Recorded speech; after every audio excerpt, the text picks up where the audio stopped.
ശത്രുക്കളായി ഇങ്ങനെ എന്നും ജീവിക്കാനാണ് ഭാവമെങ്കിൽ പിന്നെ മനുഷ്യജന്മം എടുത്തിട്ട് എന്താ കാര്യം? നമ്മളെല്ലാം മനുഷ്യന്മാരല്ലേ?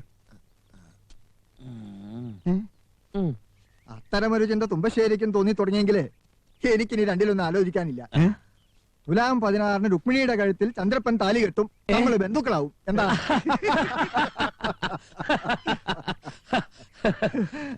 സത്യം പറഞ്ഞാലേ ഇപ്പോഴൊന്ന് ആശ്വാസമായത്. രുക്മിണി മോളെ വത്സലയ്ക്ക് ജീവനാ. കിട്ടുമെന്ന് ഉറപ്പായാലേ ഇവിടെ വന്ന് കാണുമെന്ന വത്സല പറഞ്ഞത്.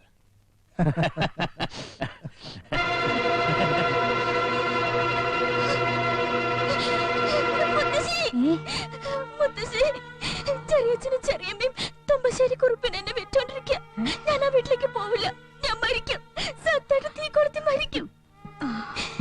എന്റെ കുഞ്ഞിനെ കുരിശു കൊടുക്കാൻ ഞാൻ സമ്മതിക്കില്ല. അവൾ എന്നെ ഏൽപ്പിച്ചിട്ടാവും പോയത്. തുലാം 16 വൃശ്ചികം 16 ഒന്നും അവൾക്ക് വേണ്ടെങ്കിലോ? ഈ തള്ളക്ക് വേറെ പണിയൊന്നുമില്ലേ? താൻ എനിക്കൊരു സഹായം ചെയ്യണം ചിന്ന.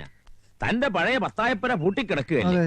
എനിക്കത് കുറച്ചു മാസത്തേക്ക് വാടകയ്ക്ക് കയറണം. ചന്ദ്രപ്പന് വേണ്ടി ഏട്ടന് ബിസിനസ് തുടങ്ങാൻ പോവാ. കല്യാണമൊക്കെ വരില്ലേ?